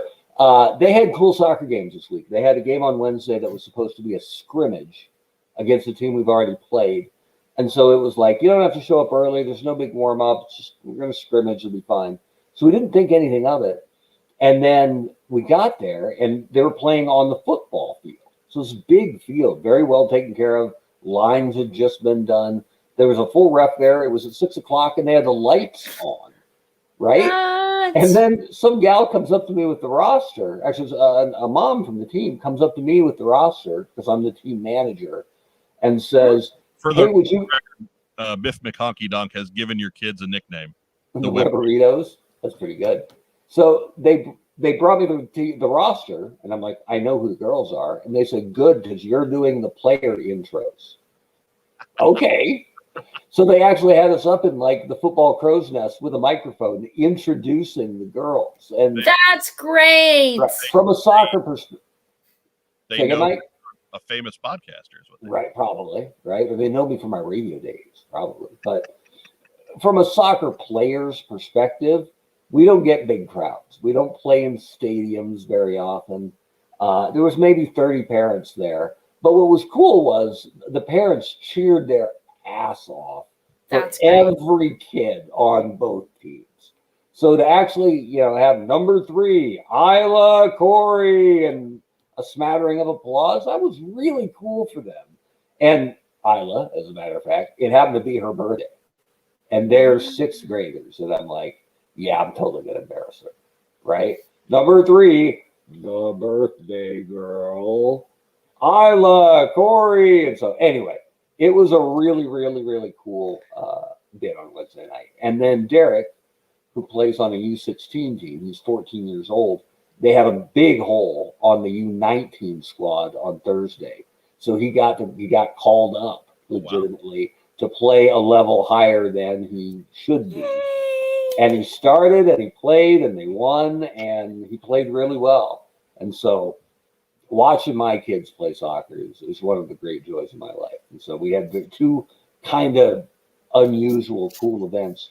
And the third one's coming up on Sunday because the New England Revolution, who play at Gillette Stadium where the Patriots play, are hosting a 7-on-7 showcase, and Elizabeth gets to play in it. And we got invited for 2 games. The coach could only make the first one. So I get to coach the second game. So Nice. We'll be on the field where the Patriots play on Sunday morning. So that's kind of cool. That will be cool despite it being the field where the Patriots play. Right? Like, well, I know they'll be taping me, right? I know they'll be bugging the huddle, but Right. but just the idea that you're going to play in, and I mean, the Revolution play there too, but truly, that's an NFL stadium, right? By next week, Belichick will have you figured out. Yeah, I'm sure. Beat you. Yep, absolutely. And if you really want to just make someone explode out here, because the NFL schedule just came out, you'll say, hey, Tampa Bay's Tom Brady is coming to play the Patriots next season. 4. Oh. So anyway, shout out to Derek and Elizabeth. Loved watching them play this week. Yes. Big shout for the Webberitos. The Webberitos. And Racktime Rob has some advice. Don't forget to divot it up. Fair enough. All right. Joe Colton, who we shouting out to? I am going to shout out to my husband for getting his 2nd vaccine, not for listening to me on the Tylenol. He didn't listen. Now, William also got his vaccine, his 2nd vaccine, and also didn't take Tylenol. Dumbasses. Because No one we all listens know Tylenol makes you less of a man. Right. Yeah. Yes. Also, I'd like to point out how rarely I'm wrong about these things, but okay. This is on a long list of things this week that I'm not wrong about, but it's okay. Hey, you're on a roll this week. Joe Colton has stolen this week's program. Easily today's MVP. And shout out to Mom and Pop for sending you chips. yes, I'm gonna. Yes, my Not to mom. Not to mom. yes, to my dad for getting me 4 bags. 4. 4. And my mom for telling him that I wanted one. And He's alive! That's smack. Oh, thank That's goodness. smack. We're worried about For you, the Lex. record, my arm is just a little sore.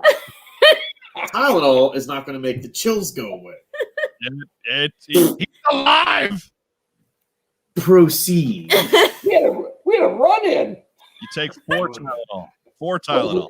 What is 4 this? 8? Tylenol. That's like 2 extra strength. I'm cold. Yes, that's what it's not just for pain. My God. Fine. No. Joe's mom says. Where are they? What? Where are they? It's right on the look at me. Look at me. No, me. Look at me. over here. On the back. You didn't say. On the top. On the lip. Right, yep. I think we have to cancel the show. He's so mean to me. I don't Right? think we're going to Sorry, top. Wes. I don't think we're ever going to top this week. Hey, Joe, you told them to take 4. No, not- yeah. Take Right. 4, right? Yeah. No 4. Your mom says just 2. 4 or 2? Two. Your mom says Well, 2. you said 4. I know I said 4. Mark Weber said 4. But we were talking about chips. Okay, wonderful. I thought we were talking about Tylenol. Yes. Enter the hyperbolic heat chamber. I'm so confused.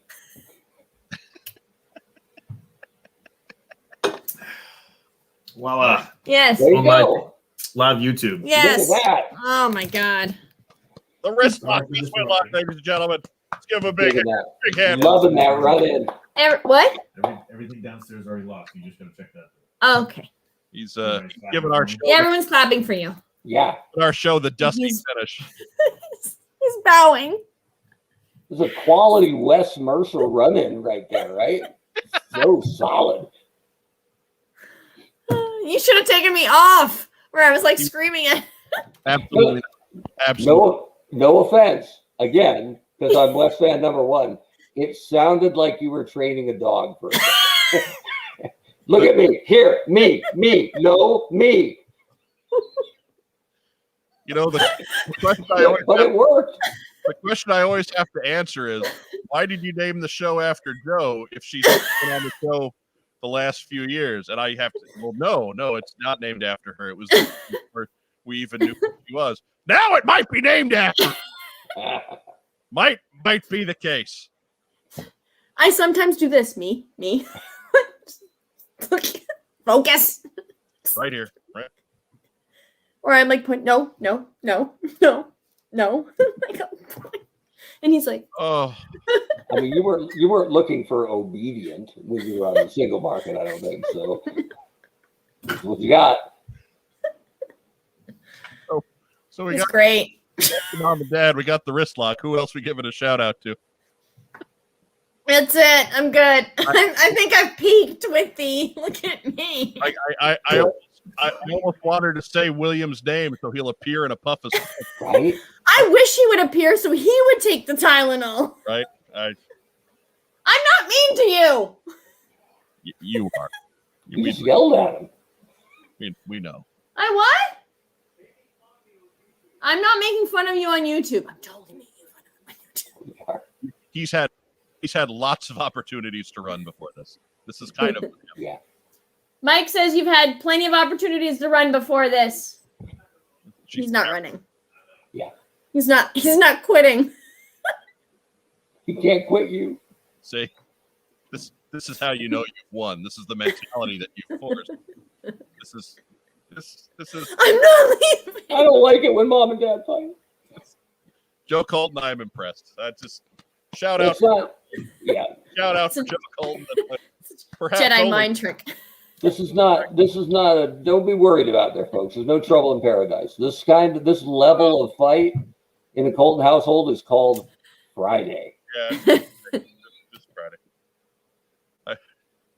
He's just crab. He got stabbed in the arm today. He's Give it- going to bed. Also, What are you gonna do? give a shout out to the Hot Joe Mark Weber for joining us here on Friday night. Yes. Of course, to the fourth man, the What's on Joe Mind operation, Ragtime Rob, for his generous gift of the Art of Spider-Man Classic. Yes. That's a good And guy. happy That's a good guy right birthday again Yeah. to you, sir. Now I need a coffee table because I got a coffee table. there. And a coffee. And When you move. absolutely. To our friends at Kokomo Toys, thank you for being our sponsor. To our friends at All the Cool Stuff for sponsoring the Swear Jar, which Matt Rubin did contribute to tonight. So shout out to Matt Rubin. Appreciate that. Thank you, Matt. And a shout out to everybody in our live chat. We love that you're here every Friday. It's really, there's so many familiar names week after week after week. Please like us, share us to your social media circles. Make sure you're subscribed. Leave a comment on the main video when you can, because that really gets us in the YouTube rotation and makes us look really good to all their metrics and gets our membership numbers up. We climb a little bit every week. And when we get to 1,000, we got more stuff to give away. And when we get a little bit higher, I will start revealing what that stuff is. It's Also- called a teaser. Also, because I don't have all of it in hand just yet. But it's going to be a pretty big prize pack. Spread the word. Mhm. Thank you to everybody for your birthday wishes. It is appreciated. My birthday is not a huge deal to me generally, but I do enjoy when other people try to make it special, even though I just kind of sit here and go, okay, thanks, because I'm emotionally stunted. But anyhow, You're great. I'm fantastic. I'm amazing. Amazing. And of course, a shout out to everyone who's seeing this period. We appreciate you couldn't be here live. We thank you for tuning in anyway. We're experimenting with different times lately, so maybe you will catch us live at some point. Never Crazy know. man. Never know. Maybe there's another daytime episode coming up soon. We don't know. But anyways, thanks again for joining us, spending your Friday night with us here on What's on Joe Mind. As we said earlier in the show, the CDC has released their guidelines. If you've gotten your shots, if you are like the wrist lock, you're good with masks at this point. So I guess we need to change our focus from exercising your right to choose to wear a mask and keep everybody safe to exercise your right to choose. Get your shots in your arm. That's right. Only way we're going to end this thing, because the more people remain unvaccinated, the more that virus can live, even if the people that have it are asymptomatic. This is where variations come from that invalidate the vaccinations that other people already have. So please be vaccinated, even if you don't think you're going to catch this. Please, just do it. They're free. There's no cost to you but time. Just get that done and make sure everybody is safe in the big picture, and we can all get back to doing what we like and going to shows and going to movies and seeing one another at conventions and all that other great stuff. So for the honcho, Mark Weber, for Joe Colton, I'm Mike Irizarry. Have a great evening. Join us next Friday here on What's on Joe Mind. Play us out, honcho.